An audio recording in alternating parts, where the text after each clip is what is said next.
You're already dead. You just haven't realized it yet. It's 1:34:48. Night has fallen. The rats are celebrating. You tug the long-beaked mask down over your face, stuffed with dried roses, lavender, and maybe some thyme you stole from a monastery garden. You smell like medieval chicken soup and desperation.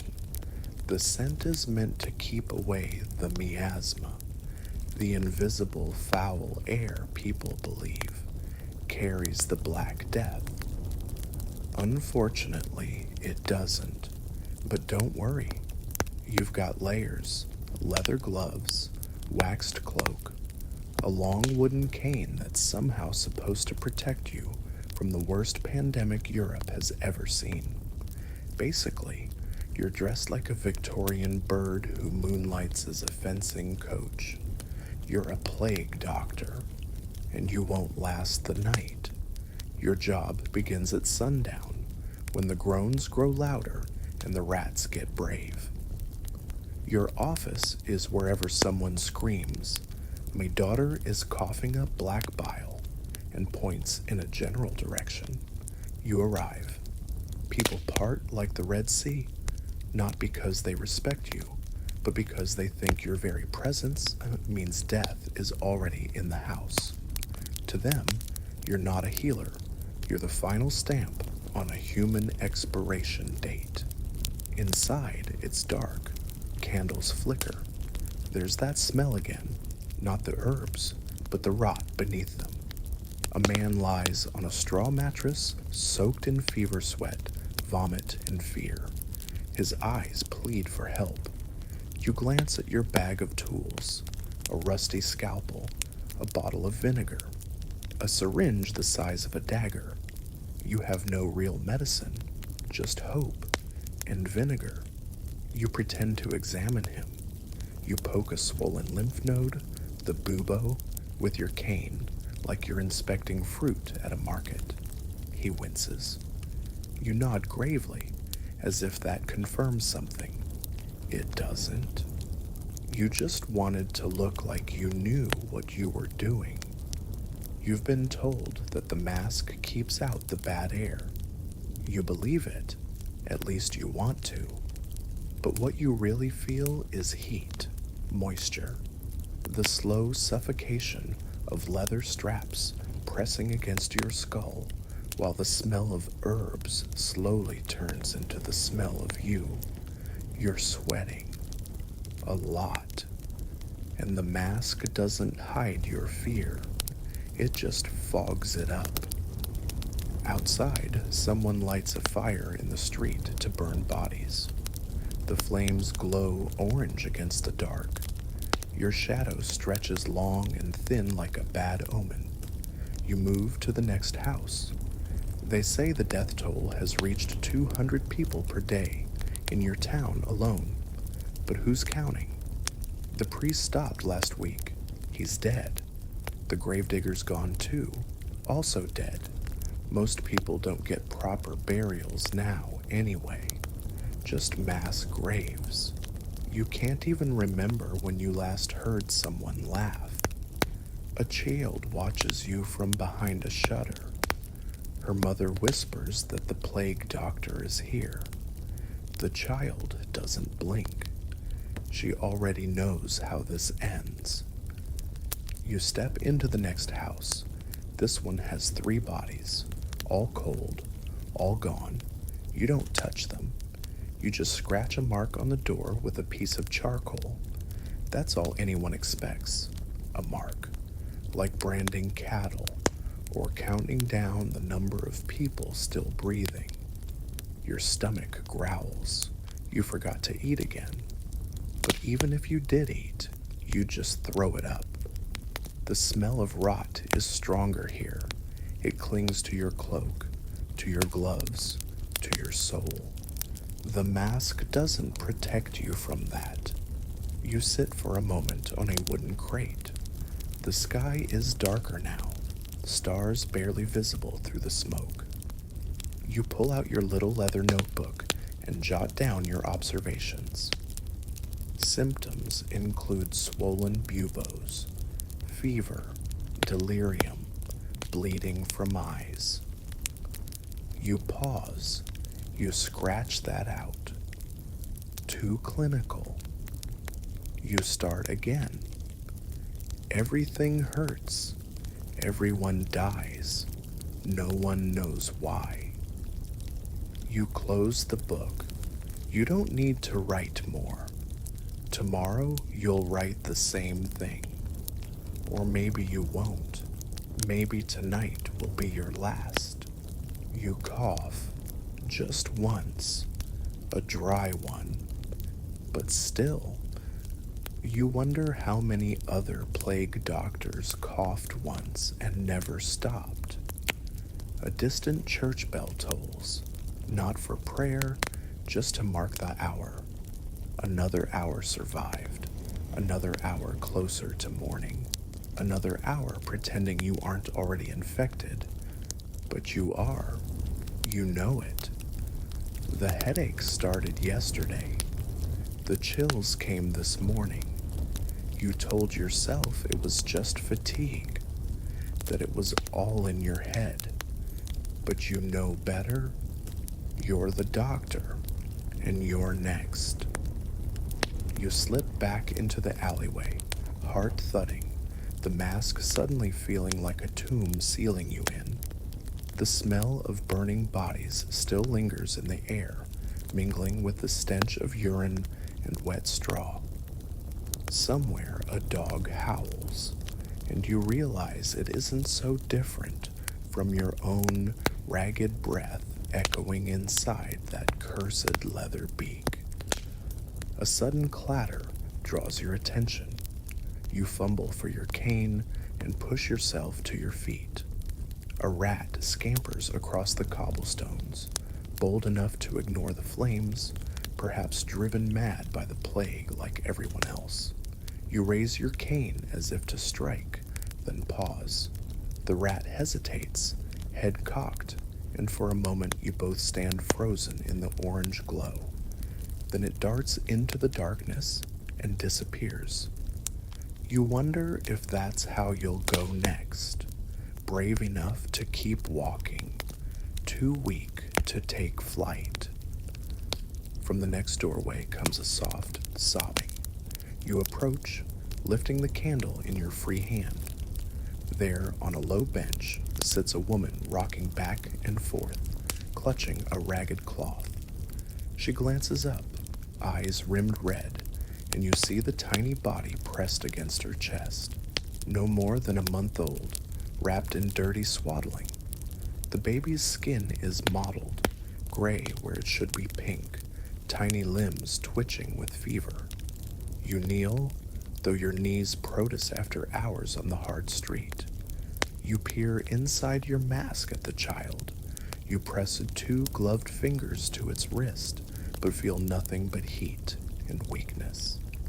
You lean in closer, drawing in the smell of vomit and rotting flesh. The herbs stuffed in your mask do nothing now. "I'm sorry," you murmur, though she cannot hear you behind the mask.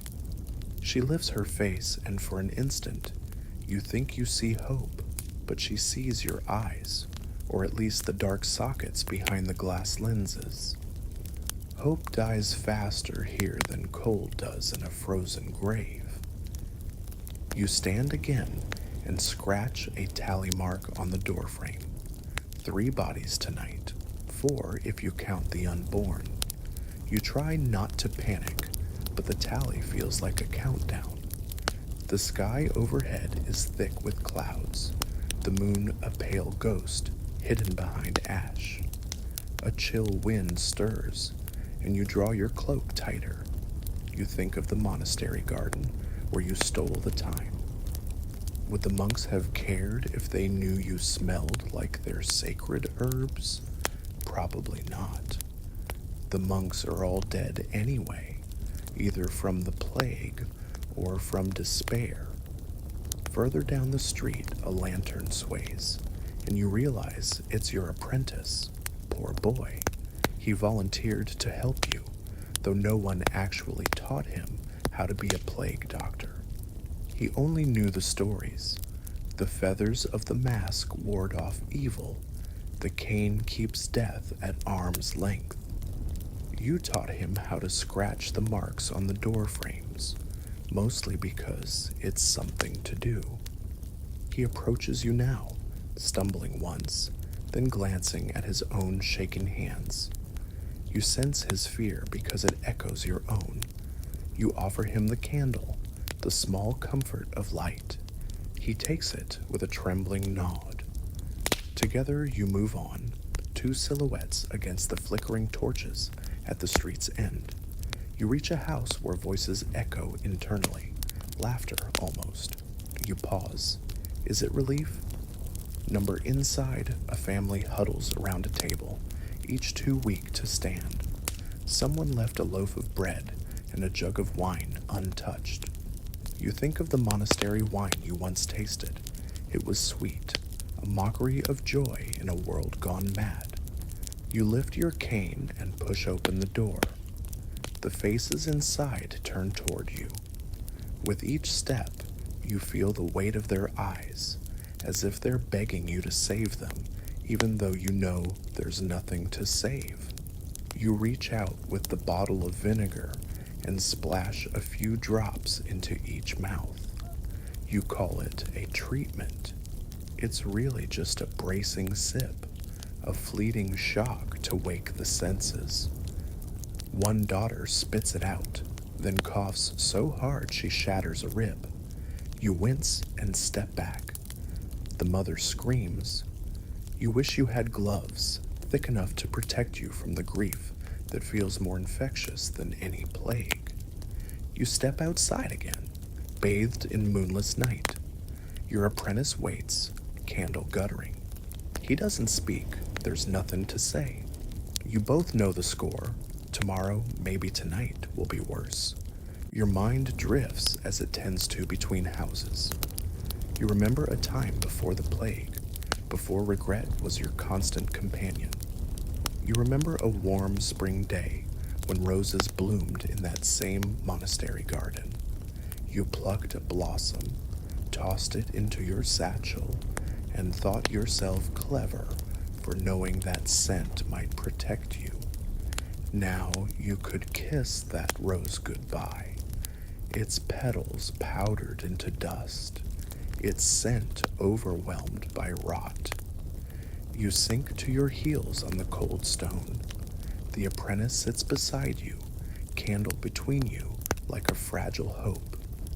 You close your eyes and let the silence press in. No more screams, no more coughing, just the distant tolling of a bell, echoing through empty streets, counting down the hours until dawn or until death.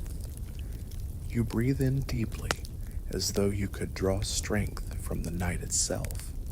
Instead, you taste fear. It leaves a bitter tang on your tongue. You wonder if that was in the manual somewhere. Probably not. A sudden scuffle puts out your candle. Darkness swallows you both. The apprentice gasps. You reach for him in the blackness, heart pounding. Then a single whisper drifts through the silence. Doctor, doctor, are you there? You don't reply. You can't. The night has claimed your voice, and still, you're not done. Your next patient awaits. Darkness clings to every corner as you and your apprentice inch forward, the soot-black night pressing against your lungs. Your hand tightens on the candle, its fragile flame your only defense against complete oblivion. Ahead, a narrow doorway yawns open, spilling more of that sickly miasma into the street. Inside, a man lies twitching on a board bed, the wood creaking under every spasm. His skin, mottled like old parchment, peels at the edges of his sores. He reaches out toward you as if begging for mercy, but you hesitate. Every step, feels like walking deeper into a tomb. You remember your training, never touch with bare hands, always keep the cane between life and death. Yet the urge to lift his shaking arm nearly overcomes you. You settle for leaning in close, whispering the same words you've repeated all night. Open your mouth, breathe. You drop a few drops of vinegar into his mouth, an elixir more symbolic than curative. His eyes flutter, then roll back. The herbs in your mask catch on your tongue, and you flinch. The moment you taste is both regret and resignation. The apprentice clears his throat. He's still young, his face pale under that beaked mask. You glance at him. He's not a project. You murmur, he's a person. Your voice sounds distant, as though spoken through water. The apprentice nods, fumbling with a scrap of cloth to wipe away the man's bile. You wonder if you could ever unsee this. A sudden gust of wind rattles the shuttered windows, sending a swirl of dust motes dancing in the candlelight. You step back, cane first, as if the breeze itself carries plague spores, but it's only the wind, harsh and relentless, like the plague, but at least impersonal. You stand there for a moment, chest heaving, your heartbeat drumming in your ears. The apprentice approaches, hand outstretched, offering you a flask of lukewarm water. You take it, the liquid more comforting than any herb. Brown and muddy, it tastes like survival. You drink deeply, then let the flask fall back into his hand.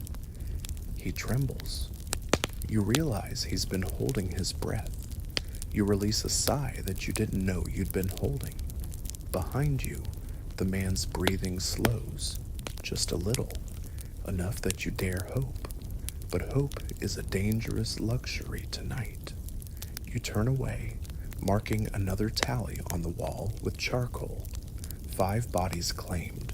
It reads like a ledger, but your heart reads it differently. Each mark is a story ended.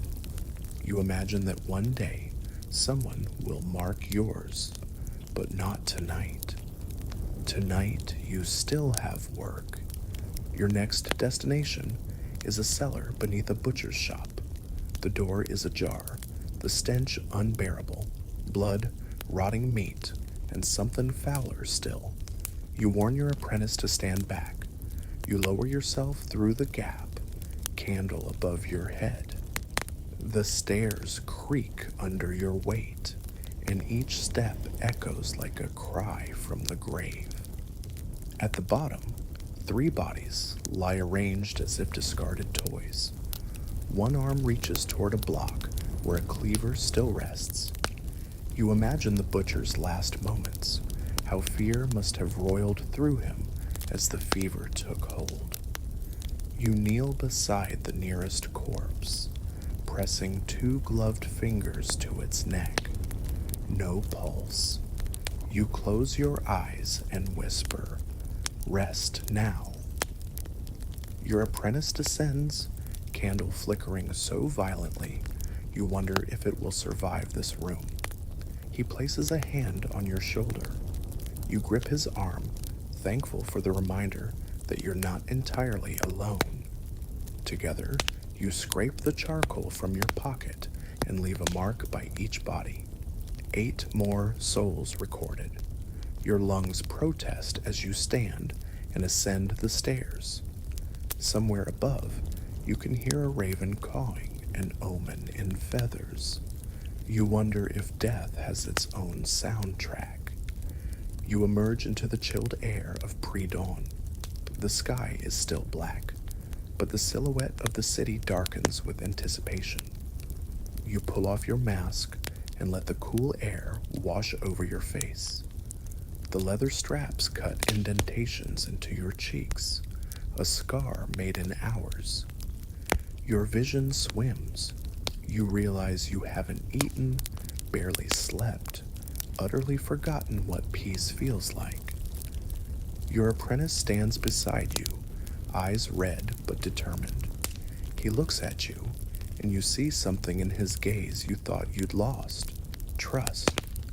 You place a hand on his shoulder, nod once, and together you walk toward the horizon, the first faint glimmer of light guiding you onward. Another night survived, another day where you might find mercy. But mercy is scarce tonight, as scarce as hope. And still, the plague doctor's watch continues, even as your own watch may be ending. A pale gray light seeps into the streets as you and your apprentice pause beside a collapsed archway. The wind has stilled, and even the rats seem to hold their breath. You lift your cane and tap it against the cobblestones. Once an unremarkable sound, now a desperate attempt to recall normalcy. You breathe in the dawn chill, savoring it like a rare medicine. Your throat is raw from shouting orders and praying to gods that have abandoned humanity. You glance at your reflection in a broken shard of pottery, hollow cheeks, sunken eyes, the leather mask's imprint etched across your face. You barely recognize yourself. Ahead, a wagon creaks beneath the weight of bodies. It's piled high, too many for a single cart. A gravedigger waits, cloaked in soot, shovel in hand. He nods at you, and for a moment you consider offering him a drink of water. But you're empty-handed. You tip your head and move on. Your apprentice hesitates. You catch him fumbling with a scrap of parchment, an attempt at prayer, you suspect. You slip your hand onto his back. Save your breath, you murmur. We have work yet. He nods, folding the paper into his sleeve. You make your way down a narrow lane, flanked by shuttered homes. The walls are slick with mildew and the blood of the sick. Here, someone has scratched words in chalk. Do not enter. The letters are smudged as if washed by tears, or by rain you know never fell. You push on. Inside is a single woman, curled into herself, humming a lullaby you recognize from your childhood. It's odd to hear sweetness in this place. You kneel, candle aloft, and feel her eyes on you, alive, curious, defiant. You taste vinegar again, but swallow the urge to offer it. Instead, you press a gloved hand to her back. She hums louder, and you realize she believes the song will keep the plague at bay. You don't have the heart to correct her. You prod gently at a bubo on her neck. She shudders, but doesn't cry out. You feel something like admiration, a stubborn spark refusing to die even here. You step back, respect blooming amidst the horror. You leave a single mark on the doorframe, one soul, one story. You don't dare count it in your head. The apprentice catches up, pointing to a window where flickers of movement suggest life. You don't know whether to hope or turn away, but you move forward, lifting the latch. Inside, 3 children huddle beneath a tattered quilt, eyes wide with hunger more than fear. Their mother lies nearby, still and cold. The sight twists your gut. You crouch beside them, pulling 2 small loaves of stale bread from your satchel. You break one in half, handing pieces to the children. They accept with trembling hands, and for a heartbeat, you see innocence untouched by plague. You press the second loaf into the apprentice's hands. for tomorrow, you whisper. He nods, voice caught in his throat. You stand, cane in hand, the candle guttering. You bid them goodbye without words. You've done what little you could. Outside, the sky brightens, promising a sun that will burn away the mist. You and your apprentice ascend the street toward the river's edge, where boats drift empty at their moorings. You pause to watch the water ripple in the morning breeze. It shimmers like hope, cruelly beautiful. The apprentice clears his throat. You look at him, offering the faintest smile behind your mask. He returns it, a tremor of relief passing between you. You slip the cane under your arm and draw in a ragged breath. There are still 2 parts of the night left, 2 more chapters in this unending trial. But for now, you've tasted something stranger than fear, compassion. And you know that no plague, no mask, no count of bodies can extinguish that. You turn away from the river and step into the widening light, ready to chase the dawn into the darkest corners one last time tonight. The sky has lightened to a soft gray, but dawn is still reluctant to break fully. You and your apprentice stand at the crest of a narrow hill overlooking the river, its surface glassy and still, so unlike the chaos you left behind in the alleys below. You pull the mask from your face, letting the chill air flood your lungs. For a moment, it feels as though you're waking from a fevered dream, but the stench of rot clings to your cloak, insisting you remain in this nightmare. Behind you lies the city you thought you knew, shadowed doorways, shuttered windows, streets that once bustled now echoing only with your footsteps. Ahead, the day promises a fragile reprieve from suffering. Faces will emerge at windows. Children might cry at your approach instead of whimper, and perhaps someone will remember to leave out bread without a plea. Yet you know the plague never sleeps, and neither do you. Your apprentice offers you the last scrap of bread you carried. You take it and break it in half, handing him one piece. He accepts without looking you in the eye. You both stand in silence, eaten. The loaf is stale, but salty tears have rendered it unfamiliar. Still, you chew slowly, savoring the simple act of nourishment.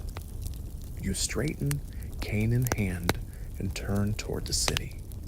With every step, you carry the weight of those countless souls you tended tonight. The fevered mother humming lullabies, the butcher whose cleaver lies cold and unused, the infant whose tiny life flickered like a candle in the wind. You wonder if memories will serve as a cure, or at least a confession, when your own time comes. A lone church bell tolls in the distance, its sonorous notes bouncing off the rooftops. It marks the hour, but it could equally be tolling for you. Your apprentice glances at you, as if seeking permission to hope. You offer him a weary nod. Perhaps hope isn't a luxury entirely forbidden. You step down toward the riverbank, where empty boats drift. Moonlight still clings to the water's surface, but the first hint of sunrise is a pale smear on the horizon. You reach out and skim your fingers across the cold stone quay. It's smooth where thousands of feet have passed, a silent testament to journeys begun and ended. The apprentice shudders beside you. You place a hand on his shoulder, the touch an unspoken pact. No matter what tomorrow brings, no matter how deep the plague's claws sink, you will continue. You will scratch those tally marks. You will breathe vinegar over bleeding sores. You will risk every cough, every fever, every moment of regret, because compassion demands more courage than fear ever could. For a heartbeat, you imagine stepping into one of the boats and drifting away from it all, leaving behind the screams, the sores, the smoke of burning pyres. But even as the thought surfaces, you know you can't. You are bound to the city by oath, by duty, by the echo of every life you almost saved. The horizon brightens, a thin ribbon of gold that promises a new day. You pull the mask back on, securing the straps with deliberate patience. The herbs inside have long since lost their fragrance, but the mask has become part of you, a shield against mortal terror, if not the plague itself. You tighten your gloves and pull your cloak around you. Your apprentice grasps your arm. "Doctor," he whispers, "will we make it?" You turn to him, peering through the dark lenses of the mask. You choose your words with care, because hope is more potent than any cure you carry. "We will," you say. "As long as there's a breath left, there's work to do." A deep exhale rattles through your throat, a vow wrapped in irony. You are the one tending to the dying, yet you refuse to collapse. You will walk these streets again tonight, marking door frames, tasting vinegar, whispering apologies into blackened silence. You will do it all again because someone must.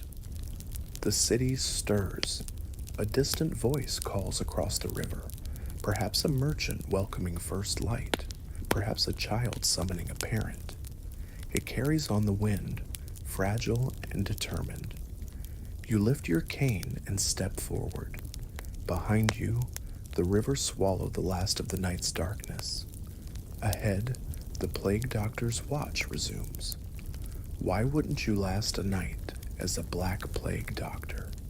Because in this world, where death comes for everyone, you spend your every moment standing between life and oblivion, knowing full well that sooner or later you'll become yesterday's tally mark, just like the rest.